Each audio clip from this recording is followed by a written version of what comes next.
안녕하십니까. 오늘은 제자훈련 32번째 마지막 시간이군요.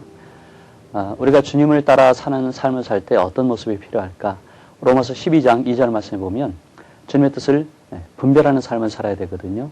근데 주님의 뜻을 분별하는데 두 가지 모습이 있습니다. 하나는 이 세대를 본받지 않는다. 바꿔 말하면 가치관이 이 세상과 달라야 한다는 것이죠.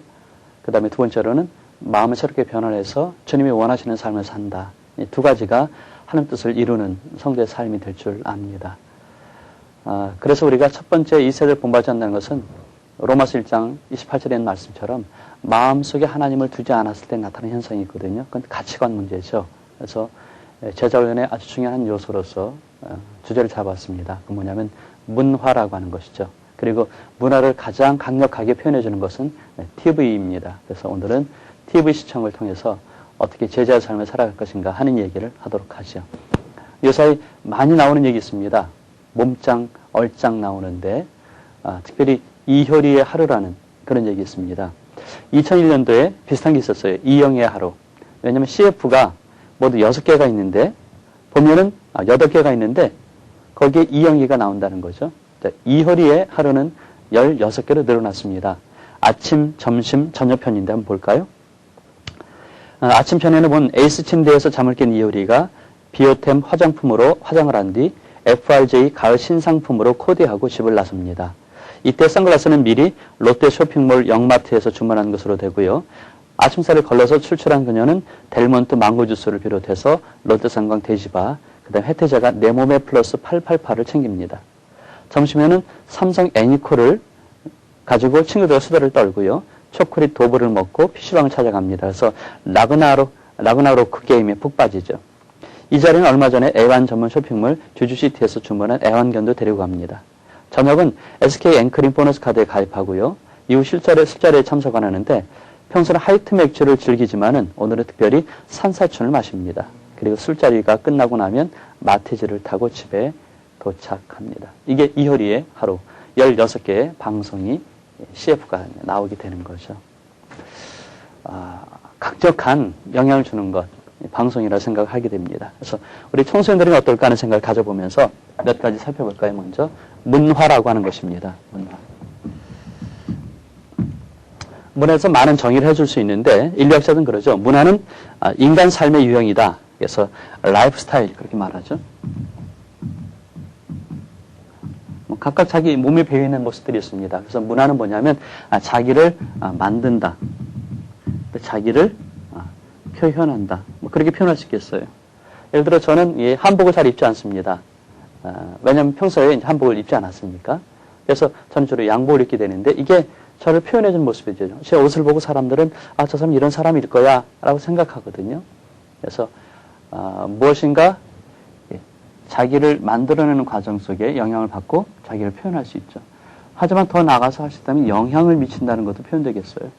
제가 가지고 있는 이것을 간과하게 얘기하면 상당히 영향을 줄 수 있거든요. 그러니까 저 사람이 이런 사람이야 정도가 아니고 그게 강하게 어필할 수 있다는 것이죠. 문화는 아주 중요한 그래서 교육의 도구가 될 수도 있기도 합니다. 문화를 얘기할 때 우리는 창조의 하나님의 문화명을 생각할 수 있습니다. 창세기 1장에 나와 있죠. 1장에 보면 이런 말씀이 있습니다. 28절에 하나님이 그들에게 복을 주시며 그들에게 이르시되 생육하고 번성하여 땅에 충만하라. 땅을 정복하라. 바다의 고기와 공중의 새와 땅에 움직이는 모든 생물들을 다스리라 했는데 여기 생육하라. 이 말은 뭐냐면 암수 종족 보존을 얘기하는 것이죠. 그 다음에 번성하라. 이 땅에 채우라고 그랬는데 이것은 사실은 개척 정신을 얘기합니다. 개발의 의지. 땅을 정복하라. 이것은 다스리다, 통치하다 그런 말이라기보다는 발로 밟는다 해가지고 자연을 개발한다 또는 지리적으로 어떤 새로운 걸 발견한다, 과학적인 발명을 한다 그런 의미를 더 강하게 합니다. 그 다음에 다스리라 이것은 뭐냐면 하나님의 권세를 가지고 다스린다 그런 얘기죠. 그러니까 내가 왕이 돼서 통치된다는 그런 의미보다는 천지를 지으신 하나님의 창조로서의 그 권세가 우리에게 위임됐거든요. 그래서 계속 이어서 하나님의 권세를 가지고 우리가 다스린다. 주권 행사한다. 그런 의미를 갖게 됩니다. 그러면 청소년들이 문화를 얘기하게 될 때 왜 그럴까 하는 생각을 좀 가져봐야 되겠죠. 그래서 청소년 문화를 잠깐 살펴볼까요? 청소년 문화의 정의는 쉽게 표현하면 그렇습니다. 어른이, 그죠? 어린이죠. 어린이가 어른이 되는 이 과정 속에서 질문이 나옵니다. 나는 누구인가? 자아정체험의 이야기죠. 나는 누구인가? 그런데 이 질문에 대한 답변을 못 갖게 되면 어떻게 될까요? 불안하고 혼란하고 그 다음에 동요가 됩니다. 그러니까 불안, 그 다음에 혼란, 동요. 근데 이게 참 괴롭거든요. 그래서 어떻게 하면 또리 집단 속에 쏙 들어가 버립니다. 그러면은 안정이 되거든요. 그래서 청소년 문화는 청소년 발달 과정 속에 두 번째 답을 누리는 것이다 라고 말할 수 있습니다. 또리 집단 속에서 네가 나이키 신발이냐? 나도 나이키 신발이다. 그러니까 우리는 나이키 신발이야. 그렇게 되는 거거든요. 하지만 1차적인 것은 이거죠. 나에 대한 것. 그래서 우리가 초대에 말씀드렸지만 제자 훈련은 아주 중요한 요소입니다. 그래서 비전을 갖게 하는 거거든요. 두 가지죠. 하나는 신분, 하나님의 자녀. 또 하나는 진로에 대한 것. 그래서 하나님에 대한 비전을 갖고서 헌신하는 모습을 갖는 것이 제자 훈련의 그 결과가 될 수 있는데 문화를 이길 수 있는 방편도 마찬가지죠.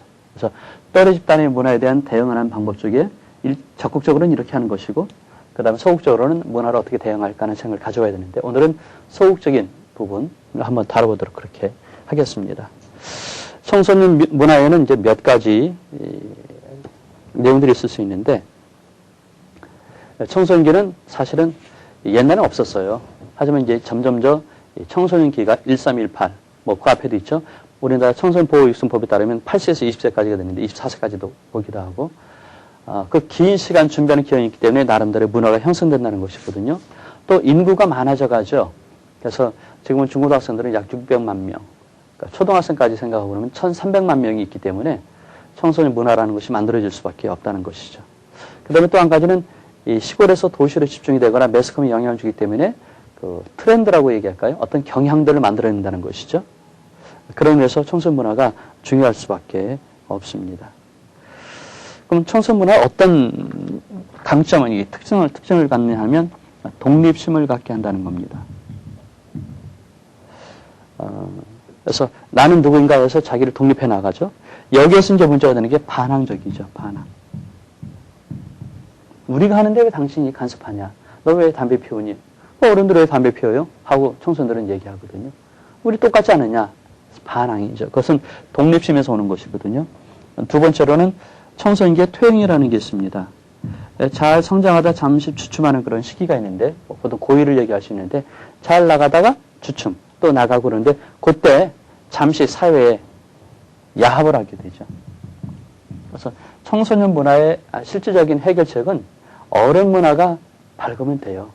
그럼 청소년 문화가 어두울 이유가 없습니다. 사실 청소년 문화의 근본적인 그 치료책은 우리 사회 전반적인 문화가 변화되어야 된다는 거죠.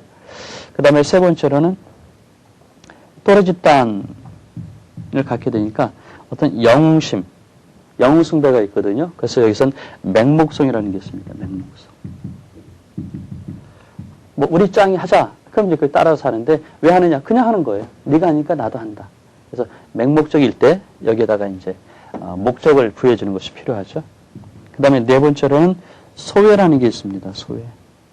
군중 속에서 고독을 느낀다 하는 것이 20세기, 21세기의 특징이라고 얘기할 수 있죠.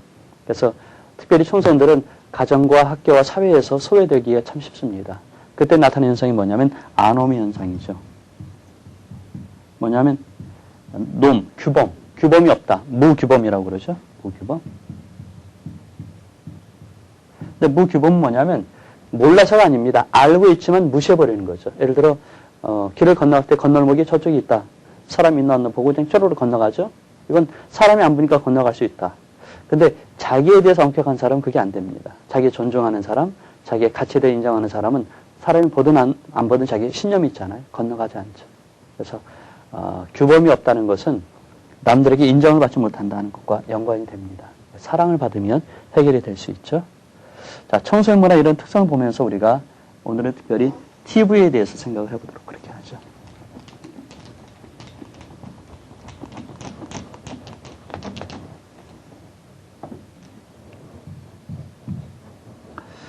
텔레비전은 아주 강력한 매체가 될 수 있습니다. 그래서 이 부분을 우리가 생각하는 게 아주 중요하게 생각을 해요. 그러니 우리 대중매체를 한번 좀 생각했으면 좋겠습니다. 대중매체. 이런 시를 읽어보시는지 모르겠습니다. 내가 단추를 눌러주기 전에는 그는 다만 하나의 라디오에 지나지 않았다. 내가 그의 단추를 눌러주었을 때 그는 나에게로 와서 전파가 되었다. 내가 그의 단추를 눌러준 것처럼 누가 와서 나의 굳어버린 핏줄기와 황량한 가슴속 버튼을 눌러다오. 그에게로 가서 나도 전파가 되고 싶다. 우리들은 모두 사랑이 되고 싶다. 끄고 싶을 때 끄고 켜고 싶을 때 켤 수 있는 라디오가 되고 싶다. 이건 김춘수 씨의 꽃이라는 시를 패러디하는 것인데 이게 대중매체의 한 모습을 보여준다 하는 것이죠. 대중문화의 이 선발 때는 이제 TV로 말할 수 있는데 텔레비전은 어떤 것일까 생각하기 전에 먼저 우리 살펴볼까요? 이번 주에 텔레비전에서 베스트 5를 뽑아왔습니다. 오락이나 교양에 대해서 봤더니 일요일 밤에 1등, 개그 콘서트 2등, VJ 특공대 3등, 그것이 알고 싶다 4등, 꼭 한번 만나고 싶다 5등. 드라마는 1등이 대장금, 2등이 발리에서 생긴 일, 3등이 백만송이 장미, 4등이 진주 목걸이, 5등이 천생연분. 그 다음에 이제 탤런트는 프로그램 따라서 사람들이 영향을 주죠. 수술 바뀔 수 있는데, 여자 탤런트는 이영애, 하지원, 탤런트군요. 이영애, 하지원, 권상우, 최지우, 황신의 순이고요. 개그맨의 MC는 정준하, 김재동, 박준영, 김용만, 강호동 순으로 이제 나왔습니다. 그래서 아이들을 만날 때 설교할 때도 그렇지만은 개그 콘서트 한 자를 끌지 않으면 애들을 이렇게 끌어들이기 어렵다는 거죠. 설교자로서 개그 콘서트는 사실 무의미합니다. 아니죠. 근데 청소년 설교자로서는 개그 콘서트가 아주 중요하죠. 전 아직도 그걸 잘 보지 않는데 그래서 어려움을 겪습니다. 아이들의 마음속에 파고 들어갈 수 있는 것, 이게 상당히 우리로서는 중요한 요소가 될 수 있거든요. 자, 한번 물어볼까요? 다음 중에서 먹을 수 없는 것은 무엇이냐? 먹을 수 없는 것.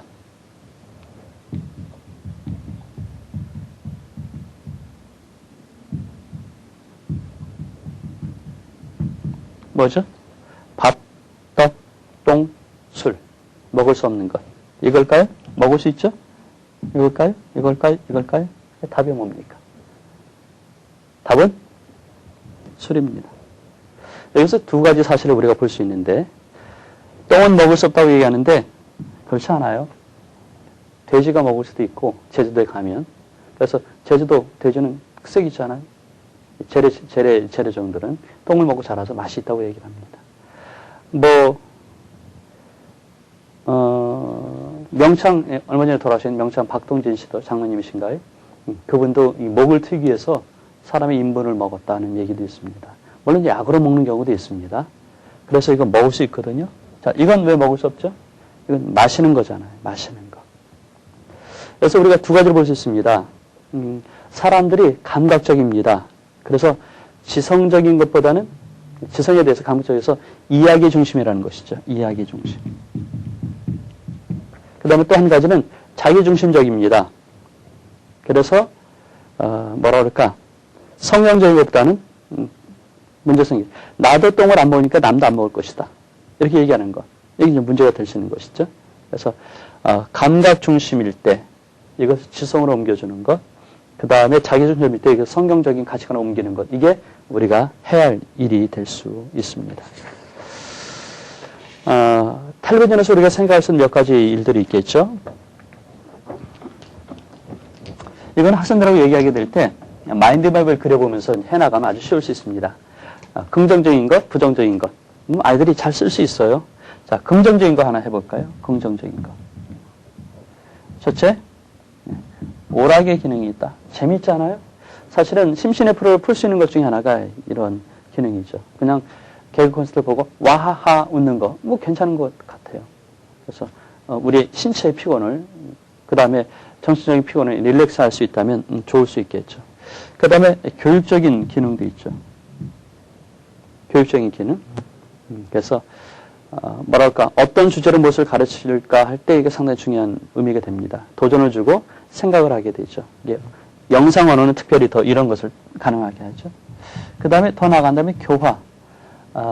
사람다움을 키울 수 있는 인성교육에도 큰 도움이 될 수 있을 것 같아요. 그래서 성경적 이야기를 담을 때도 이것이 중요한 요소가 될 수 있습니다. 그러니까 단순한 교육이 아니라 정신적으로 작용을 주죠. 특별히 일본 같은 경우는 아톰 영화가 그런 영향을 줬다고 그러죠. 일본이 전후세계에 피폐했을 때 그걸 일으켜온 것이 아톰이라고 하는 영화였다고 그래요.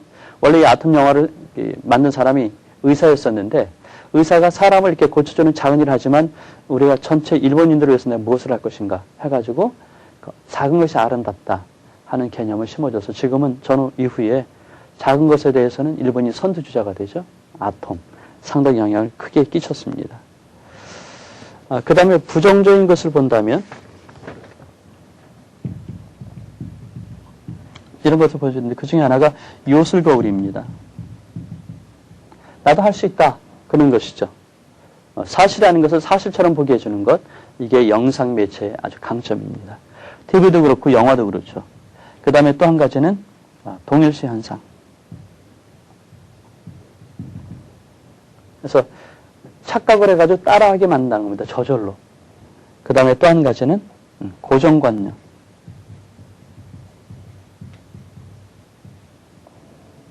그래서 보면서 해서 어떤 그 생각을 머리에 담게 되는 거죠.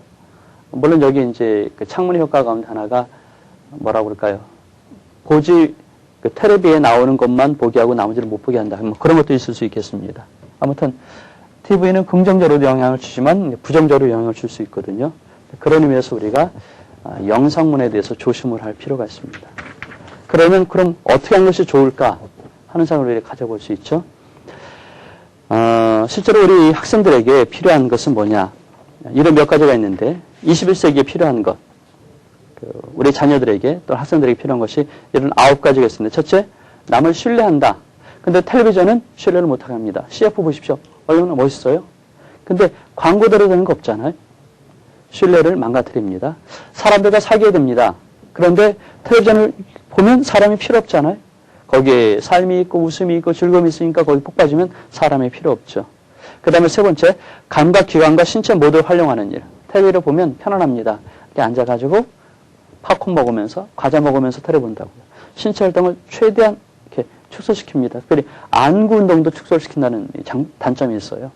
그러니까 텔레비 안 보면 움직이잖아요. 움직이고 뭐 여러 가지 활동을 할 수 있는데 다른 감각기관을 쓰는데 눈, 시, 청만이 아니라 촉감, 그 다음에 뭡니까 이렇게 뭐 미각이라든가 이런 것들도 활용할 수 있잖아요.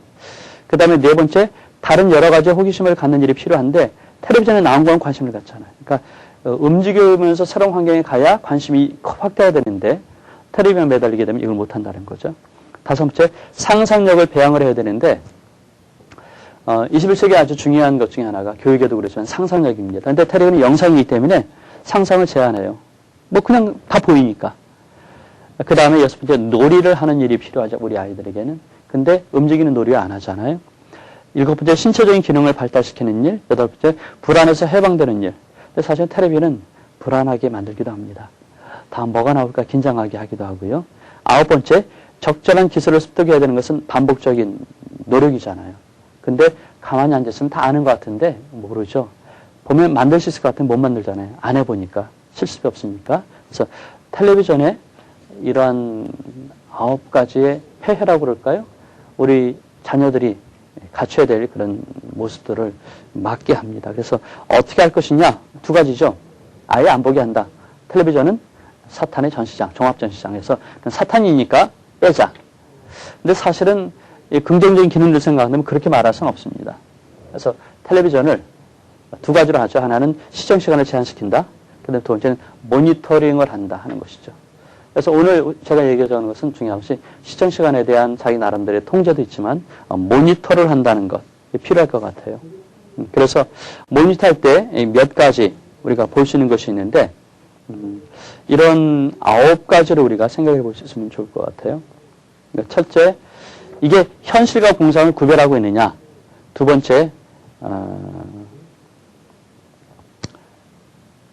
이게 이해 정도에 충분히 맞느냐. 세 번째, 문제 해결의 방법을 제시하느냐. 그러니까 사람을 어떻게 묘사하고 있는가. 제작의 기술은 어떤가. 유머 감각이 유치하지 않는가. 환경 묘사하는 방법이 어떤가. 그리고 광고의 내용은 어떠한가. 그 다음에 프로그램에 대한 반응은 어떤가. 이런 걸 봐가지고 우리가 준비를 해볼 수 있을 것 같습니다. 시간적인 여유가 된다면 우리가 TV를 한번 보고 그리고 그걸 가지고 직접 해봤으면 좋겠는데 자, 우리 이런 몇 가지를 한번 살펴보도록 그렇게 할까요? 모니터 할 때는 이렇게 텔레비전 드라마 분석 유목표라는 것을 사용하시면 좋겠습니다. 이걸 제가 게시판에 띄워놓도록 그렇게 하겠습니다. 먼저 프로그램 이름, 방송사, 방송일시, 모니터일시, 그 다음에 극본이 누구고 연출이 누구고 프로그램이 어떤 유형인지, 그 다음에 중요한 출연진이 누군지 하는 걸 보는 겁니다. 자, 그 첫 번째 등장인물에 대해서 묘사하는 거, 인물에 대해서 찾아봐야 되겠죠. 그래서 인물 1, 예를 들어 이영, 대장금의 이영애, 그 다음에 거기에 이제 또 다른 몇 사람이 나오게 되잖아요. 그 사람의 성별, 그 다음에 연령, 직업, 학력, 계층, 그 다음에 생활 배경, 의상, 또 성격. 이거 한번 찾아보는 거죠. 예를 들어 대장금 그러면은 뭐 성별이 여자다, 연령이 20대다. 그 다음에 직업은 뭐냐 하면 의녀다. 그 다음에 계층은 서민에서 올라가는 것이죠. 그 다음에 의상은 한복이고, 그 다음에 성격은 이렇게 표현이 되어 나옵니다. 뭐 예를 들어 성실하고, 그 다음에 순수하다, 정직하다. 근데 나중에 복수에 대한 일련도 있죠. 이제 이런 것들을 살펴보게 되죠. 이렇게 써나가면서 하게 되면은 인물에 대한 묘사가 충분히 될 수 있죠. 그 다음에 이제 여기서 문제점들을 몇 가지 찾아봐야 될 것 같아요. 묘사에 대해서 어떤 의견을 제시해야 되는데, 요소가 있습니다. 첫째, 여기서 성차별, 신분 문제, 비도덕적인, 반사적인 요소가 있는가 없는가를 찾아보는 거죠. 그 다음에 의상이 현실적이냐, 너무 사치하지 않느냐. 실제로 어떤 드라마들은 보통 드라마가 다 부잣집을 묘사하기 때문에 사치스러운 모습이 나타나게 되거든요. 그 다음에 세 번째, 몸짓이나 행동상의 문제점은 없는가. 네 번째, 연기라든가 배역상의 문제는 없는가. 연기가 너무 자기적이냐, 아니면 미숙한가, 아니면은 배역이 또 다른 사람이 좋은데 저 사람 잘못되지 않았는가 보는 거죠. 그 다음에 세 번째, 드라마가 가지고 있는 가치, 드라마 속의 가치, 그리고 이제 규범에 대해서도 살펴보는 것이 중요합니다.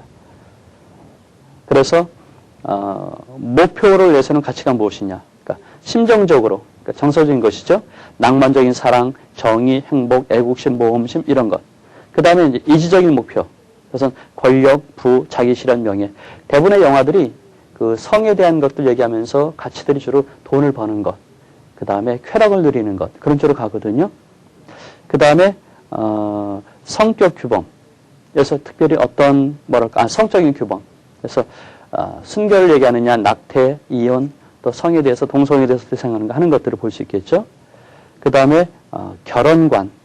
그 다음에 드라마 속에서 갈등이 어떤 것들이 나타나는가 하는 것을 볼 수 있죠. 그 다음에 네 번째로는 배경.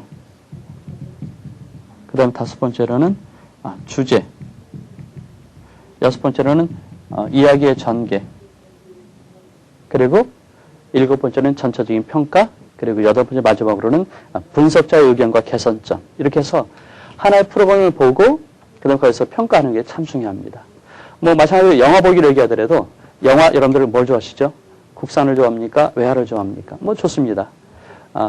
액션을 좋아합니까? 아니면 멜로드라마를 좋아합니까? 아니면 다큐멘터리성의 것을 좋아합니까? 다 좋아요. 그러니까 영화를 가장 잘 보는 방법은 선택을 잘해야 됩니다.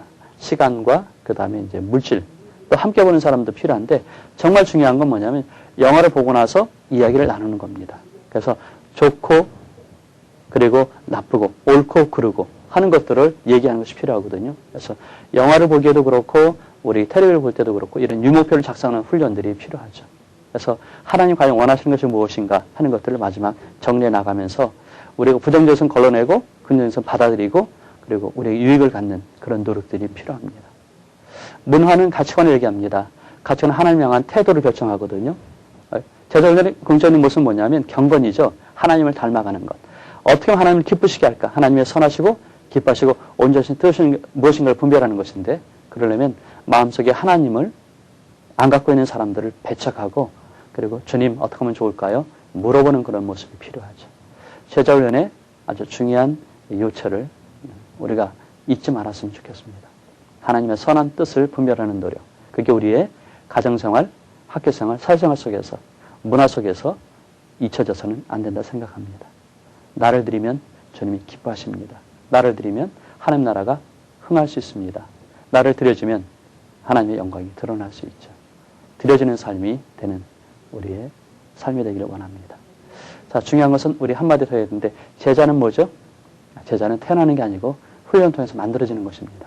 제자를 만드는 작업, 우리 다시 일강으로 돌아가서 생각을 할 수 있으면 좋은 복습이 되리라 생각합니다.